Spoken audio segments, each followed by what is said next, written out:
Hello everyone, good morning. So today we are going to cover the questions for Salesforce company, and this is for the technical consultant role, not for the support role, not for the customer success engineer role. This is for the technical consultant role.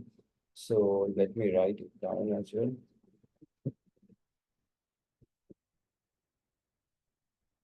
We will go through the questions and we will try to understand the answers as well. And I will also help you with a couple of links I've prepared. Few are from my previous videos, few are from the different blogs available over internet, so that we can ultimately prepare ourselves for that. Okay. So this was round one, and there was second round as well, and then there was a techno managerial round as well. So there was two technical round and one techno managerial round. We will cover all three rounds in different sessions, but today we'll be doing the first round. Okay. Anybody has any doubt before we begin? No, sir. Okay, I think it has no. All right. So the first question was, what do you understand by Salesforce? What do you think about custom object, custom field, or relationship, and how is Salesforce different from any other database application? Okay, you can think of it, and most of the time in good interviews, interviewers do come up with a warm-up question or a question which will set the tone of that interview. It will be most of the time an easy question, or mostly it will be an admin related question, but the purpose here is to set the tone for the interview and to see how comfortable you are. Most of the time the warm-up questions are to make you comfortable in front of the interviewer. Okay. Salesforce company is known to take good interviews. They will have good technical interview panel. They will try to make you comfortable. So this is just a kind of attempt to make you comfortable with a normal, or you can say an easy question, which will set the tone for it. Okay. So here he briefly want to understand the what do you understand by Salesforce? What is Salesforce for you? So few will say Salesforce is number one CRM. Few will say Salesforce is an application. Okay. Few will say whatever you want to say. Make sure you have a good definition of Salesforce, because that is very important. What happens is that in the questions like these, or you can say the warm-up questions, the way you answer those questions gives an impression to the interviewer that whether you're a good candidate or good fit for that role or not. Okay. And most of the time, this mind formation, or you can say, interviewer will try to make a judgment whether you're a good candidate or not, not based on just one, but at least three, four questions in the beginning. And then once he make up his mind that yes, you are a good candidate, or no, you are not a good candidate, rest of the questions are dependent on that mind makeup as well. Because in the rest of the questions, he will just try to prove the point that the impression he has for you is correct or not. So if let's say he has said that he prepared an impression that you are a good candidate. So in the next couple of questions, he will just try to make a, or you can say prove a point that you are a good candidate. Okay. So try to make a very good first impression in the initial questions. That is what my suggestion will be for you guys. Okay. Now, if I ask the definition of this, anybody want to take that definition? What is Salesforce for you?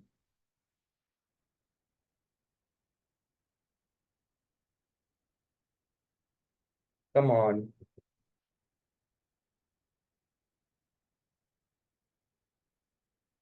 Ali, you want to take that? This is the easy question. Come on,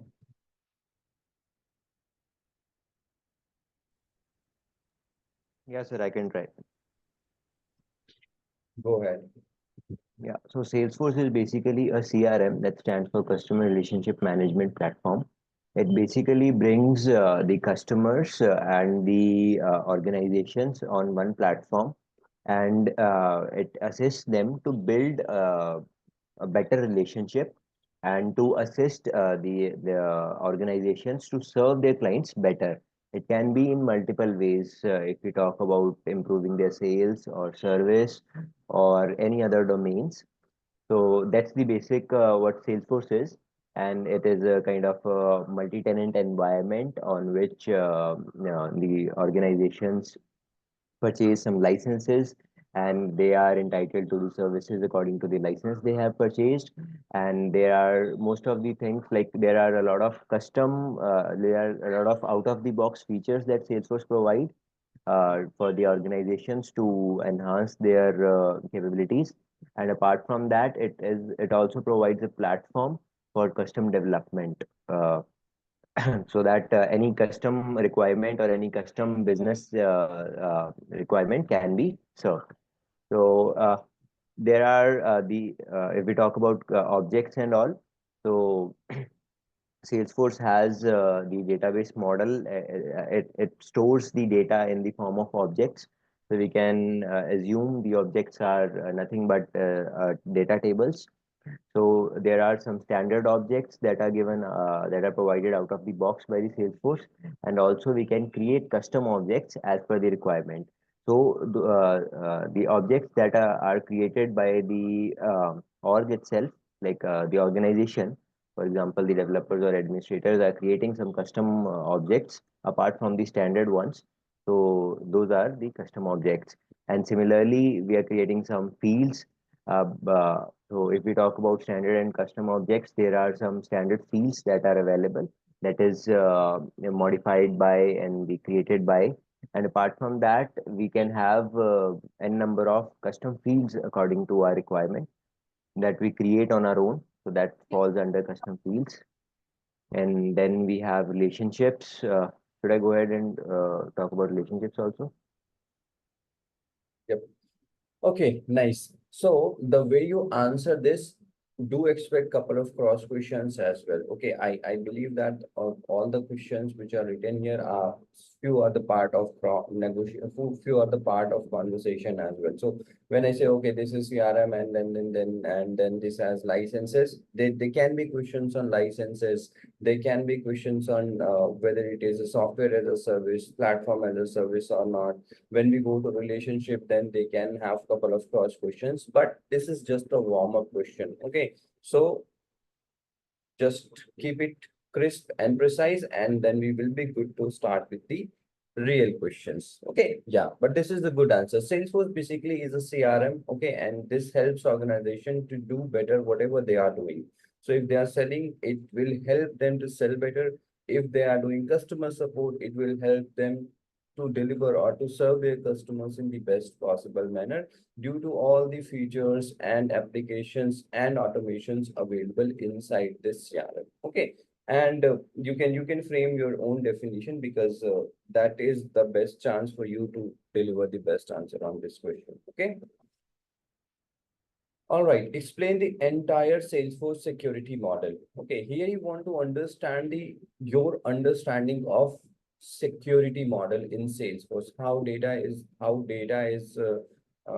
secured in Salesforce model, in the Salesforce application, you can say. Okay, so I will pick somebody to answer this question. Before that, anybody want to pick this? Snehal, can you take this?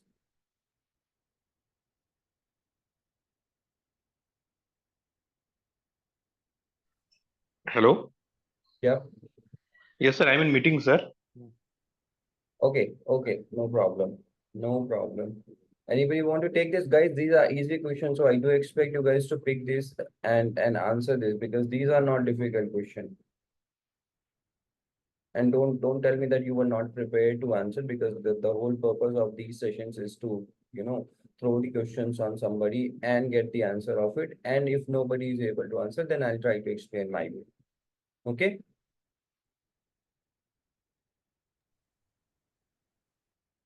Hi, Mohit. Yeah, I hi. can. So, in the Salesforce security model, we have a different layer of security in force. So, I would say it's like we have four levels. First is on the org level. Basically, there we are trying to, make the Salesforce secure for the access. Like we try to set the password policies. We try to set the business hours, and we try to set the IP ranges on the profile or uh, on the org level. Then we have the object level security. Then we have basically object level security, where we define whatever object is accessible to the user. And then we have the field level security, where we define these object and field level security is also defined on the profile level, like all the object or field user can access. And the last one is we have the record level security, where which we defined on the org level. We can define the role hierarchy for each object, and then we can use the sharing rule to open up the record level security. And there are some other things also, like apex sharing or manual sharing, or uh, like these are the basic things I think we have in this. This is a good answer. So that is how I want people to answer these questions. This is a very wide question, and you have a lot of opportunities to get cross questions on the topics which you already know. So if you explain it in a way, then there will be cross questions on what is Apex defined security, what is role hierarchy, what is OWD, and you already know the answer of it. So those will be all the brownie points you will get in the questions like this. So try to take whatever time you want to take, but explain it really well the way you did, Deep. So this is a very good explanation. That's how I want others to give the answer in the questions like this. Do not give the scattered answer that role hierarchy. You are saying role hierarchy one somewhere and then profile somewhere. Give it in a way that, okay, wide, and then it's a object level security, and then record level security. Explain what comes in the object level security, and then explain what comes in the record level security. And if which I'm 100% sure that there will be cross questions or there will be follow-up questions on this, take the advantage of that. So here also, if you'll see, there were a couple of there was one follow-up question on what is Apex sharing, some scenarios where you have used it. This is a follow-up question from our previous question. And there will always be follow-up question. Interview will try to make sure that you do not just know it theoretically, but also have some practical experience on it. So he'll try to understand, okay, if you have actually worked on it or not. Okay. So you can do that. Now, this is a good answer. So I want everybody to answer it in this way only. Okay. And next is, what is Apex sharing? Some scenarios where you have used it. Okay. I want different person to take this question. Come on. Hi, Mohit. Can I take it? Yes, go ahead. Thank you. So, Apex sharing is a record level security, comes under record level security, and we use it when we do not, our requirement is not fulfilled by sharing rules, and Apex sharing. Go ahead, Neha. Yeah, so whenever I used it when there was a requirement to share a record by the requirement was like whenever account is active, then I need to share the opportunity record. So in this case, Apex sharing is required because in the sharing rule, we cannot refer to the related object. So and in Apex sharing, we can define the row calls, custom row calls. By default, it is manual, and when we define the row calls, we can define it in the um, uh, that classic Salesforce classic from Salesforce You are classic. right. You are 100% right, and we have covered this question in our sessions as well. In fact, this video is also available on YouTube for the Apex defined sharing. I will share the link here. I will share the link in the chat, but we have done it pretty well, and that is the good answer. See, even if he is not asking for any example, in this case he was asking for, but even if, let's say, somebody asks you what is the Apex defined sharing, the best way to answer it, to tell a scenario where you have used it. Okay, because if you will not tell an example, the way you have explained it, Neha, you have explained the row calls as well. You have also explained why. I mean, this is not available in the Lightning. It will be available in the Classic. This anybody will only be able to tell when they have actually done it. Otherwise, who just know this theoretically, they will say that if my criteria is very complex, then I will go for apex sharing. Otherwise, I'll go for manual sharing. And that is not what interviewer want to listen. He want to listen a practical example of it.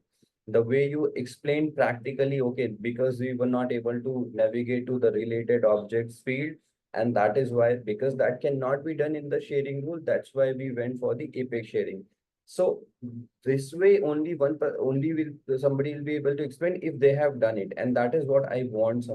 I want my student, okay, if anybody in this group has not created any apex sharing, then I definitely want you to go through the video which I have shared, try to create one apex sharing, and then you will be able to answer it in the better manner than the theoretical answer. See, companies like Salesforce, they don't want your theoretical answer. They are not taking your interview to get to know something. They want to know that whether you have done this practically or not. So try to give practical examples the way Neha did. Okay. So it was a good answer, Neha. Thank you. Okay. Coming to the next question. What is the maximum trigger depth in Salesforce? And I will pick my student to tell this. Okay. Okay. Shashank. Hi, Shashank. I have very high hopes. Tell me. Hi, Mohit. Uh, Actually, I have one question in the previous question. Can I ask? You want to answer previous question? No, no, I have a question in the previous one. Yeah, go ahead. Regarding epic sharing, like when does the share object get created? See, when you create an object, the share object will also get created. Now, it is on to you when to use it. Okay. It's not like when you create So does it, a class, then it will be available. okay, so does it get created automatically or does it need to satisfy any criteria in orbit security or something like that? It will get created automatically. Okay. Yeah. Yeah, coming to the next question, like maximum trigger depth, like whenever there is a recursion happening in a trigger, uh, whenever the trigger is calling itself, for example, like contact trigger is calling account trigger and account trigger is calling the contact trigger again. So in that case, uh, the recursion will happen and the stack maximum stack depth, which is 16, will reach and it will throw another. So that is the scenario. Yes, guys. So maximum trigger depth is 16. It will try to execute that recursion again and again, but then after 16, it will just give you the maximum trigger depth has reached and it will throw an exception. Okay. See, there can be multiple reasons for the recursion, and that is our next question as well, how to avoid recursion and everything. So these two are the related question, but I first want everybody to understand the question, what is maximum trigger depth. Okay, so let's say you have a scenario where you will have on the account, on the creation of account, the inside the logic, you will have to create another account.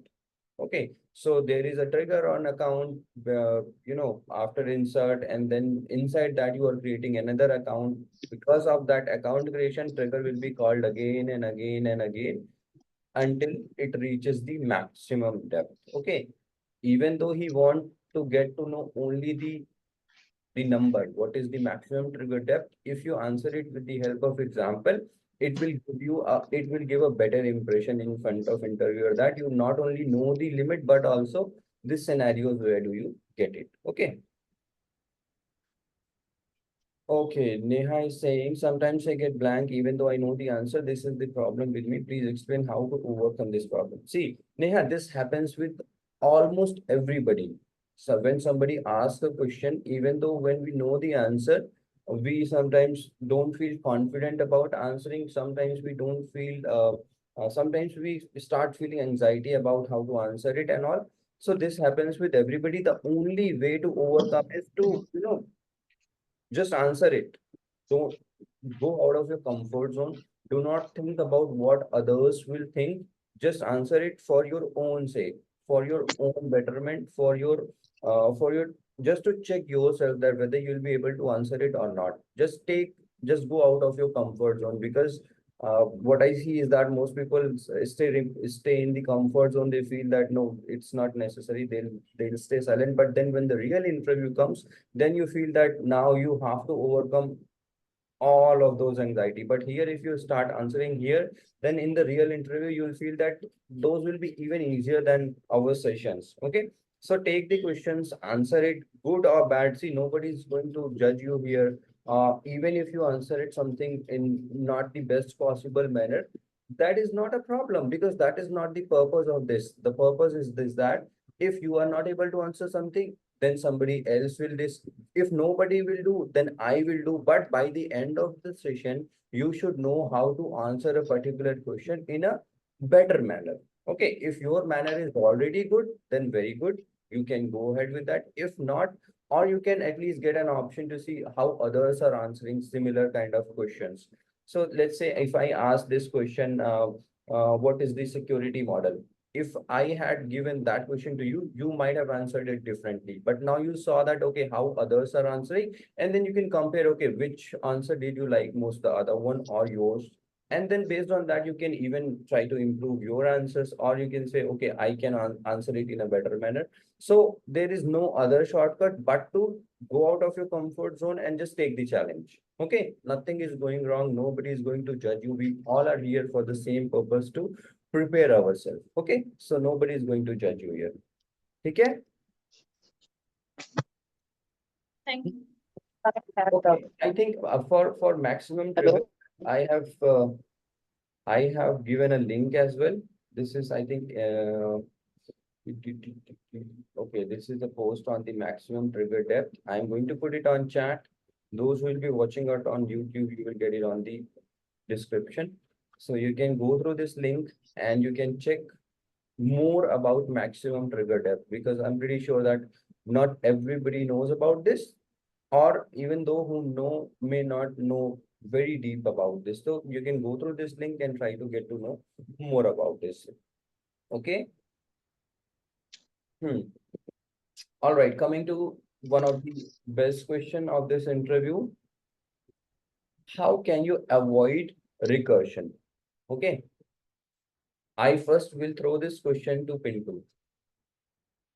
How will you avoid recursive triggers or recursion in trigger, Pintu?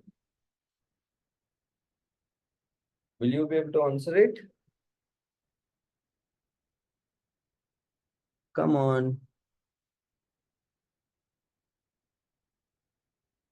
If not you, then Pratiksha, can you take this?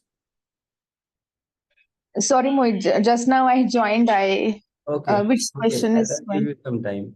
I'll give Yeah. you then, don't worry. Mohit bhai, Ravi here. Yeah, hi Ravi. Although I haven't been active, but by chance today I just started attending this video for the first time. So my 2 cents worth is one way to avoid recursion in trigger is to create a static Boolean variable, which would normally be set to either true, but then once it has done its job and now it is going to do it again, at the end of our logic, we may make it either true or false, and opposite to the value it was initialized with. So that way, at the when it starts happening again, which we will check the condition again, and if that condition is not matching, that means it is a repetitive operation which it was trying to do. So that is one uh, uh, easiest way we can avoid recursion. I know there are other ways as well, but I won't be able to explain because I have not revised those things. So I've forgotten those. Yeah, in fact, this student also tried to answer it with the help of Boolean variable. But on the note, he has also mentioned that interviewer is not very happy with this approach, because this is not the best approach. The problem with this approach is that if we have more chunks, if we have more than 200 records, then for the second, it will not take the second chunk, because the Boolean variable will be Let's say if it was true, we'll mark it as false, and then it will be false for the second chunk as well. So the problem with the static Boolean variable approach to avoid recursion is that if there are huge data set, then it will work very fine for the first batch or first chunk. Then for the other chunk, it will not work, and it will not even take that. And for that, I want others to take this. So Arundhati, you want to take this question? What will be your approach? Except this. Sir, am I audible? Yes, Arundhati, you are audible loud and clear. Yes, sir. Yes, sir. So basically, recursion happens when we are calling one trigger from another trigger.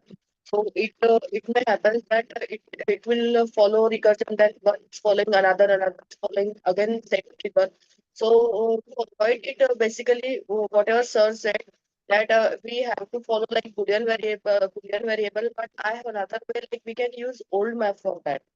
With the help of old map also, you can avoid recursion over there. So in one of my trigger, I performed that, and I found that we can avoid with the help of old map also. So I know that of it. Okay. Yes, old map can also be used. That is one way, although it will not work for all the cases. So let's say you have a recursion in a before insert or after insert trigger, before insert trigger, let's say. So there is no old variable available. There is no trigger dot old available, context variable available for such kind of trigger. So it will work most of the time wherever we have the trigger dot old variable available and we can compare the value. That is an authentic way to avoid recursion. But again, it will also not work for all the cases. I'm looking for other answers. Okay, this is not a wrong answer, so don't worry. This is also good. I want all the approaches we can. Rupesh, you want to take this? What will be your approach?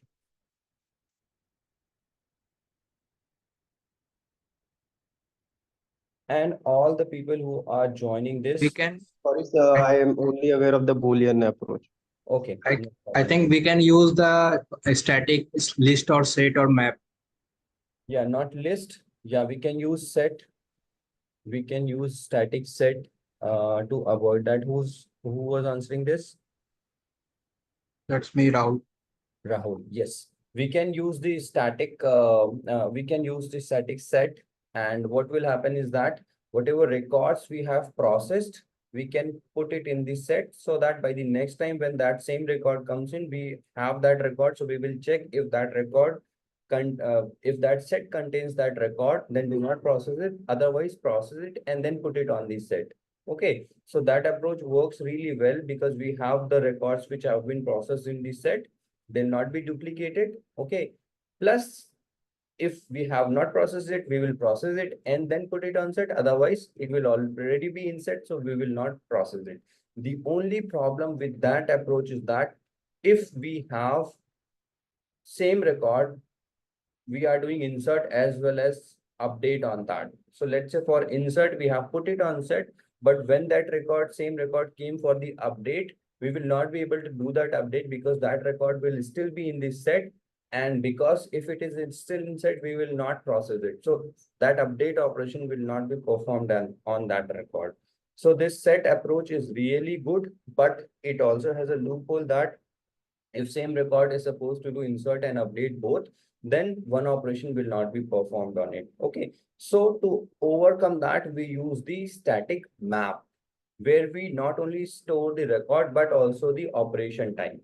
Okay. So for insert, if we have already put it, but for update, if we have not put it, we will take the combination of operation type and record ID and check if it has processed already. Otherwise, we will process it. So map approach is a good approach. Very rarely it happens that we'll have to perform the insert and update on the same record. So even set approach is also good, but you know that there is a loophole in the set approach. In the interview like these, where Salesforce will ask questions, they will obviously come up with loopholes and then expect you to know those loopholes. So that is why I'm telling you. Yes, Deep, go ahead.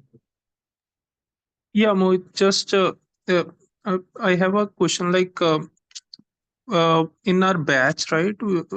Our records are processed in the size of 200 chunks, right? So if I'm suppose I'm doing any DML or anything, one operation in one transaction, okay?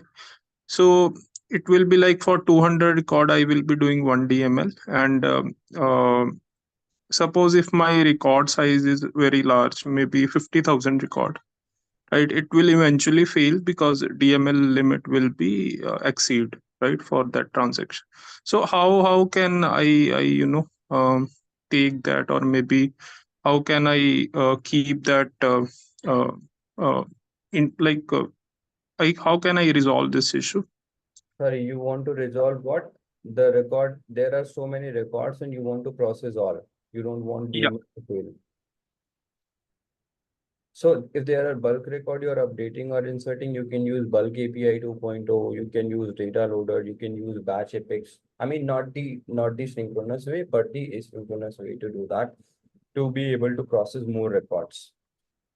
So only way is going asynchronous way, right? No, then It depends on your data set. Okay, it depends on how much data you have. You don't want to break the limits of the system based on huge data set. So if your data set is large, then you will try to do something which is suitable for the large data set. Okay.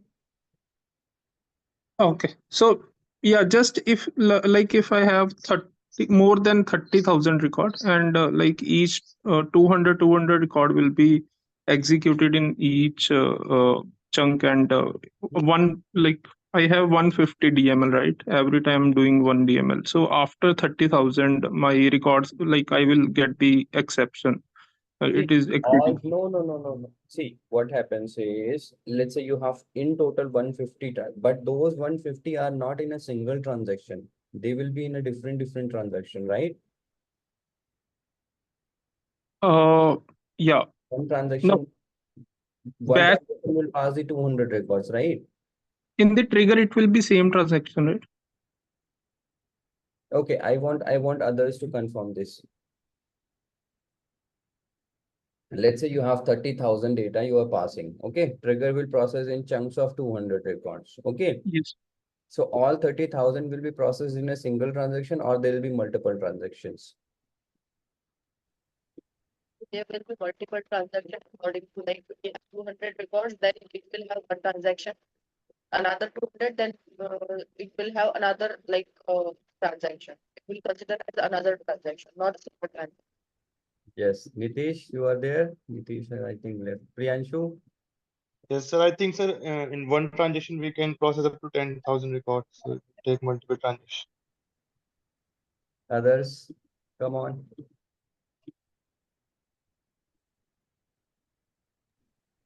It will be in chunks of 200, so it will execute multiple times. Yeah, it will obviously execute multiple transactions. This is not just one transaction. So there We will can be create list. We can create list and the records in the list and the DML in one transaction. so for each 200 record like batch, trigger also will have separate transaction.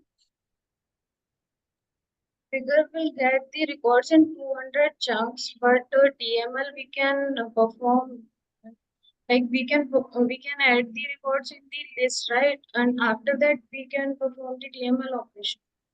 But in the 200 chunks we only get the records, like trigger.new we can get the in the 200 chunks, but when we are performing DML operation, then for that we can add whole records into one list and perform the DML on the list after Yeah, So just give me a second, guys. means that after executing from. so if we are adding 30,000 record into a list, and we are doing update, right, it will eventually fail because we have limit of 10,000 record for a DML, right? DML we have 150 DML, right? A limit. No. I'm Yes, talking yes. about You are saying right records. that yes, yes. You are saying right that we have DML limit over there that we can perform DML on particular 10,000 records only. So I have to hear answer from Mohit.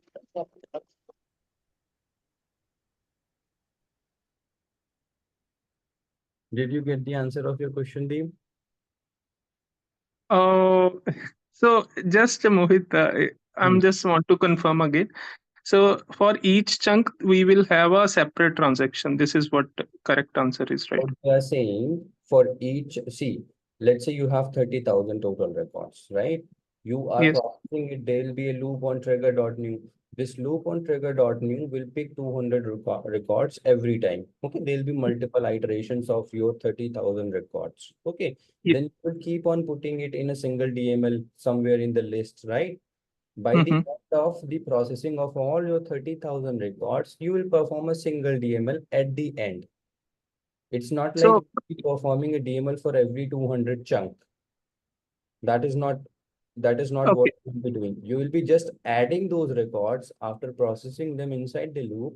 You will be adding those records in a list. You will not be doing anything until you are done with all the 30,000 records. By the end of it, you will perform a single DML. That will be just one DML, not 150 DML. If okay. So uh sorry. Yeah, Mohit, you can continue. if you will do something like processing 200 records, then doing one DML, then again processing 200, then doing one DML, then you will break the DML limits sooner or later. Okay, so that will not be a bulkified code. A bulkified code will be a code where after all the 30,000 records processing, you will get a list where you have added those things when you were processing those 200 records per chunk, and then you did just a single DML at the end outside of. Okay. Okay. So if I'm getting 30,000 record in a list, right? Mhm. First thing is I want to know like this is my last record, and after that I want to do the DML, right? Mhm. So in trigger, how can I identify like this is my last record? You need not to. You need not to. What will happen is you had a loop where you processed everything, and then when you came outside of the loop, there is a DML. This loop, the loop will only end when the records will finish processing. Getting my point? So if you have, let's say 201 record, it will do for 200, and then it will again loop through the other chunk, which has just one record. So it will keep on doing on themselves, and then at the end, it will do the DML. You need not to specifically check if it was last record or if it has finished processing or not. That's where the loops comes in picture, right? If it has any value in the trigger.new, then it will keep on doing until it finish processing. Oh, okay. Getting my point? I'm getting more confused now. Uh, Let me okay, show. maybe we can discuss it later, Mohit. I think it's taking I more think time. you overcomplicated this in your mind. Okay. Sir, I have a question. Go ahead. Go ahead. Scenario, we are adding the records into the list. So what is the limit of adding the records into the list? Because someone said that after 10,000 record, we hit the limit. My question is, what is the limit of list for adding the records?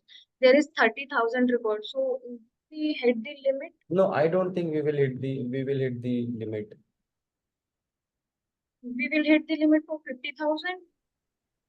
That is the 50,000 is the query limit, right? We can It's get query limit. 50,000. Yes. Yeah. Yes. I don't think we will hit the limit. The question was like that we can perform a DML on 10,000 record of like whatever we queried 50,000 record and we perform DML on the 10,000 record. So after adding those like 20,000 record in a list, so will we hit any limit for that like performing the DML on that list? Sorry, Arundhati, I'm so sorry. I was not focusing on this. Can you repeat it? Okay, the question was like that we have a limit of like performing DML on only 10,000 records. So if we add those 30,000 record in a list and we perform DML on that, we will hit any limit DML for that?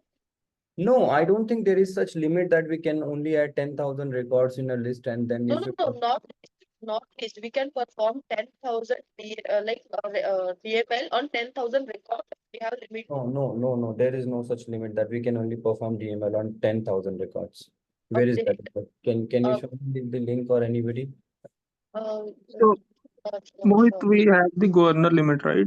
DML on 10,000 record. Can you just Update give me the DML. link? Yes, yes. That's okay, na? Just you can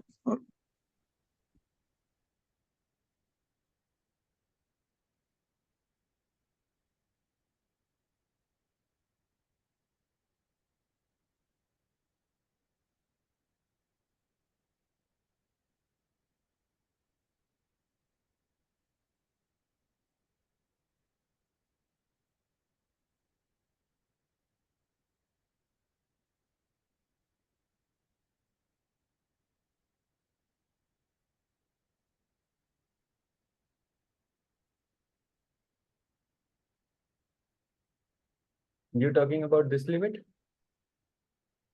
My screen is visible, right? Yes, yes.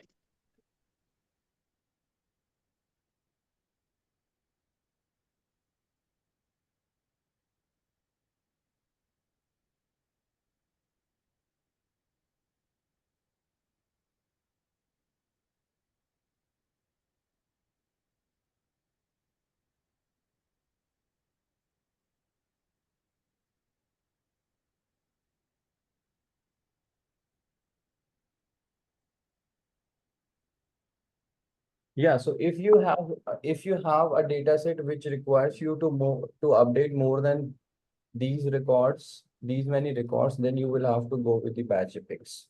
Okay. Then we can say that situations like these are not very ideal for triggers to do the bulk operation. Okay. So in okay. interviews, you tell it like this. Okay. I have one doubt. But Like, yeah, go ahead. you go ahead. I'll talk later. Are you typing it? So you go ahead. I'll talk later after Okay. you are finished. Yes. Okay. Sure. All right, this took longer than expected, but I have added a link on how to avoid recursion in Trigger, and you can check this blog. This is an Apex R blog, which is a very good blog for the recursion. Okay. All right. Then came the difficult question. Yes, Arundhati, let's take. Yes, sir. Like I have doubt. In batch epics, every transaction, like we have 200 records of scope we are getting from start. So in execute, it will consider as one transaction for entire batch, or like it will be every transaction, like 200 is one transaction and another 200 is one transaction, like that in batch epics. No, I don't think it will be different transactions. So it divides the data in the chunks of 200, but those 200s are not just I mean, it's not like that 200 will be different transaction, another 200 will be different transaction. So overall, whatever 50,000 data I'm getting in my SQL query from start, so it will be total one transaction in execute. No, I think it takes different transaction, guys. In the backend, it takes because I think chunks process in different execution blocks. So I think it will be different transaction per chunk. Okay, Confirm? Can anybody confirm? Yeah, I think it will be different transactions. Yeah. that's what I want to confirm. That It will be because when we debug this and you go to how it is happening in the backend, you will see that different execution happen for the different chunks. So it will be different chunks. Okay, that will be separate transaction. Okay.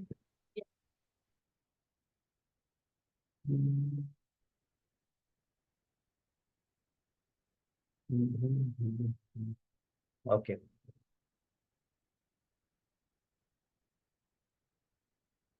Any other question we have before we move on to the next one, guys?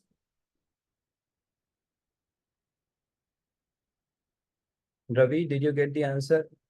I mean, better than the static Boolean variable? Um, Not yet, huh? Mohit bhai, actually, can you Mhm. hear me? Yeah, yeah. All this while I was just focusing on the questions which are being discussed. So I was not, in background, was not searching for solution. I know I have it. I need to just go over it Yeah, go again. through this link. Go through this link on avoiding recursion in trigger. Okay, you will get all Okay. the 4 approaches and which one is better that you can Thank decide. you. Okay. Thank you so much. Thank you so much. Bye. Okay. So can we have this trigger like using a static map trigger, what you said? So can we have this example in one of our sessions? Okay. Sorry, I think your voice is breaking in between, so I'm not able to get the full. Hello, am I audible? Yeah, yeah, you are audible. It's just breaking in between. Go ahead. Okay, fine. So I want that, can you just take that static map example in avoid recursion trigger in one of our session? So that we You can, want me to practically do it and show yes, you yes, how it yes, is? yes, yes. Yeah, yeah, we can do that. Why not? Okay, Go through thank this blog. Go through this blog. I think most of the things will be clear. Otherwise, we will take the example. Okay. okay. Perfect. All right. Let's come to the next question. So, if it was I think for 3 years of experience, and they did ask, do you have experience on design patterns? Okay. So this question is a kind of question. If you say yes, you know what is design pattern, then there will be follow-up question. If you say you don't know, then there will not be follow-up question. But for a person who has experience of around 3 years, they expect you to know what is design pattern. Okay, and they expect you to know at least 1 or 2 examples of it. Okay, so they did ask what is singleton design pattern, what is factory design pattern, and I have covered both of these design pattern in my sessions, factory design pattern and singleton design pattern, with the help of example.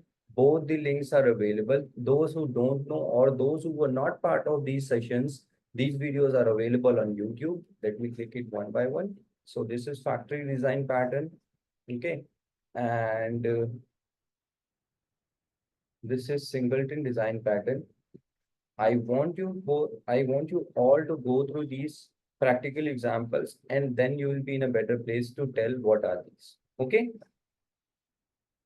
Design patterns are nothing but the set of steps to solve a particular problem. When you keep on getting same kind of problem which requires same set of steps to solve it, then you create a design pattern. Instead of rewriting code again and again, you have defined a set of standard processes or set of standard steps, and then we use that step to solve the problems. Those are the design pattern.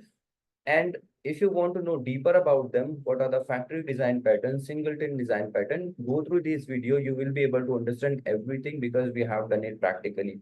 Anybody who has more than 3 years of experience need to know these, because if you say no for questions like these, then it will be a very bad impression. Okay, so don't say no for design pattern related question, solid principle related question. Okay, and platform event related question. Don't say no because it is expected on your level of experience to know these things. Okay, these are X factor topics for you: design patterns, solid principles, and platform event change data capture. Okay, they want you to know because that is the phase. Three more than 3 years of experience is the phase where you transition yourself from Salesforce developer to senior Salesforce developer. These are the topic which makes the difference between them. Okay, so you should know them. Okay. Then the next question was, what kind of integration scenarios you have worked on? Okay, now he is looking for practical explanation, or you can say the actual scenarios you have worked on in your real projects. Okay, so here you have to explain the real scenarios you have worked on. This guy has 3 years of experience, so he must have said that he has worked on integration. But all the people who did not get to work on integration can tell here the practical projects they have done, the POCs they have done, or you can say internal demos they have done for the integration. But do try to explain practically what they expect is what were the two different systems you integrated, what was the data you were processing, whether it was a real time or it was a one-time sync, on-demand sync, whether it was point-to-point integration, was there any middleware involved? These are the kind of questions they want. How was the authentication and authorization? How were you handling that? These are the 4 5 set of questions they expect you to answer by yourself. Okay, so if somebody asks me what kind of integration scenarios you have worked on, I will try to explain it. Okay, let's say I have integrated Salesforce and Oracle. Okay, now Oracle financial system I have integrated with Salesforce, and from Salesforce side, it was on-demand integration where on Salesforce we had a button on, let's say, account, and we labeled it as sync data with Oracle. On click of that button, we were sending the account and its associated contact data to Oracle system. There was MuleSoft in between as a middleware. So we were sending data to middleware, and then middleware was doing the data transformation, because the way we see account versus the way Oracle sees an account is bit different. So the data transformation was happening in the middleware, and then MuleSoft was sending that data to Oracle system. Oracle system in return was sending a response that data has been received by them, and in return they were giving us the Oracle financial ID. Okay, and that Oracle financial ID I was sending from MuleSoft was sending to Salesforce back, and that was getting stamped on our account record. So on account we have a custom field, okay, which is whose name is Oracle financial ID. We were sending that ID. MuleSoft was sending that ID to Salesforce, and we were stamping it. Okay, that was the whole process of it. Okay, we were sending data to MuleSoft. MuleSoft was sending back data to Salesforce, just a confirmation. Okay, this obviously can keep on changing, but if you will try to explain it with the help of example or with the help of a real-time scenario, then it will give a better understanding about how you worked on that integration. Okay, so try to explain it with the help of example. Now there will be a lot of people who might not have worked on integration. Let's say you have only worked on REST API where you connected to weather API. Okay, there will be people who must have just done only basic integration. They also need not to be defensive about that, because see, be it weather API, be it Spoonacular API, or be it any bigger system like ERP, SAP, or financial system. See, the basics of integration remain same. You will be writing same Apex class. You will be you will be setting the same endpoint. You will be setting the same headers and everything. Okay, it's just that if you will do it with your with these basic API, you will just be passing very simple data, and in return you will be getting response directly.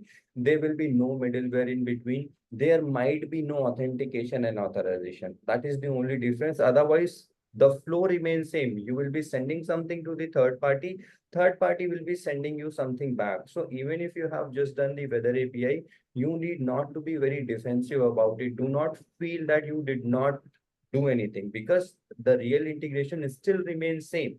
There are a couple of pieces which will be missing if you do it with the free API, like authentication and authorization, like sending large data set and decoding that. But still, you will be setting up the endpoint. You will be creating the connected app. You will be creating if you are exposing, you will be creating the remote site settings. So process remains same. It's just that in the real integration, you send huge data set, or you can say most of the time, if it is a big application, you will be sending a lot of data set. But in the normal testing environment, you will just be sending one or two. But API call hitting the third party server remains same. So don't be defensive. If you have just done it on your learning platform, just explain that, but try to explain it practically. Okay, Okay, we did a call out to a Spoonacular API where we have created an epic say call out class. On that API call out class, we were doing the call out to this third party endpoint, and we were sending the account data, and based on that we were getting something in response, and then based on that response we were updating the Salesforce. It remains same, right? So try to explain it practically. Mohit bhai, Ravi here. Yes, sir. So if you had asked me the same question, like what have you done related to integration in your career? And so my response would have been like this. Just give your opinion. How is it? Yeah, I have done integration in one of my projects. So basically there was a product which was IBM MDM, and it was trying to do a call in to Salesforce. So I had written endpoints, REST endpoints in Apex. So this IBM MDM was the consumer, and the sitting intermediate was a broker called Delbumi. So this Delbumi was the broker in between, and that was the middleman. And so basically there was an object called cars, which had all the models and all the cars from this brand, and the central agency which has to know all about the different makes and models. They were trying to fetch those whatever car Toyota has released the new model into their database. So they were trying to fetch the information from Salesforce. That's why they were calling in, rather than what you were explaining was call out. No? So that's a different, like maybe it will be helpful to other people. What I was explaining was the call out we were doing from Salesforce. What you did is that you created a web service in Salesforce, and somebody else was doing that call out. Okay, so they were consuming the Salesforce data. They were sending the your endpoint was a Salesforce endpoint. They were calling that endpoint, and they were getting data in response. That's it, right? Were you also getting something from their system, or it was just a one way?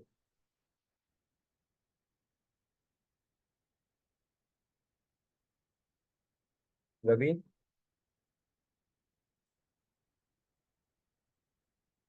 Did we lose you? Yeah, guys, so it is very important that you are clear about when you are doing call out versus when you are exposing your API. Exposing your API means somebody else is doing the call out and you have given them endpoint. Call out means they have given you endpoint and you are doing that call out to that endpoint. Okay, be very clear on that. There will be cross questions on it. Okay. Am I audible, guys? I'm not sure if the network is wrong. Yeah, Mohit. Yes.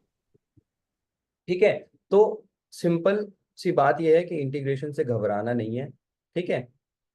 अगर आपने basic integration भी करा है जो हम लोग करते हैं, वेदर एपीआई कॉल कर दी, बुक एपीआई कॉल कर दी, फ्री एपीआई कॉल कर दी, वो भी अगर करा है तो भी इंटीग्रेशन का जो बेसिक्स है वो वही रहता है उसके बाद भी, ठीक है। टू वे है, वन वे है, कैसा है वो आप अच्छे से एक्सप्लेन करो, प्रैक्टिकली एक्सप्लेन करो, जितना आपने किया है वही बेस्ट केस है। और देखो, जितना आपको अपने ऊपर कॉन्फिडेंस होगा उतना ही इंटरव्यूअर को आपके ऊपर कॉन्फिडेंस आएगा। अगर आप खुद में अंडर कॉन्फिडेंट होगे तो फिर वो डबल अंडर कॉन्फिडेंट हो जाएगा, ठीक है, तो वो नहीं करना है।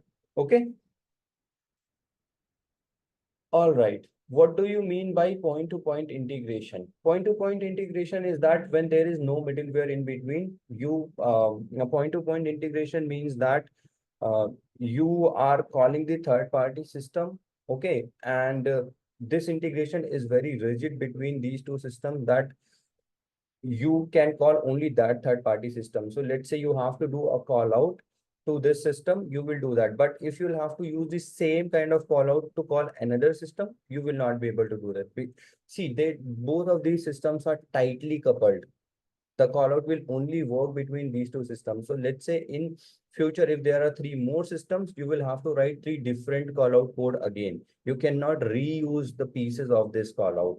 So that is the point-to-point integration. We now try to avoid point-to-point integration. That is where middlewares comes in picture. Let's say we are sending account data to your third-party system. Okay. Now currently there is only SAP. So you have written a call out and directly calling SAP. Okay. Now let's say in future, along with SAP, they have also got Marketo. Now you have to again write the code, but this time you should be writing it for Marketo. Let's say in future, something else called NetSuite came in. You will have to again write point-to-point integration to do the call out to NetSuite. Even though you are sending the same account data, but you will have to write 3 different call out codes for 3 different systems because you have written the point-to-point integration. The better way to do is that you write it, you use a middleware, let's say MuleSoft or Dell Boomi or whatever middleware you want to use. You send account data to that middleware, and then that middleware will be responsible to send that data to 3 different systems, 4 different systems, 5 different systems, depending on how many different systems you have. But you need not to rewrite again and again because you have to send the same data. You have forwarded that data to your middleware, and then that middleware will be responsible to further forward that data to other systems. Okay, so that will be the that will not be a point-to-point integration. That will be the integration in which you can reutilize, or in fact, you need not to even do anything else.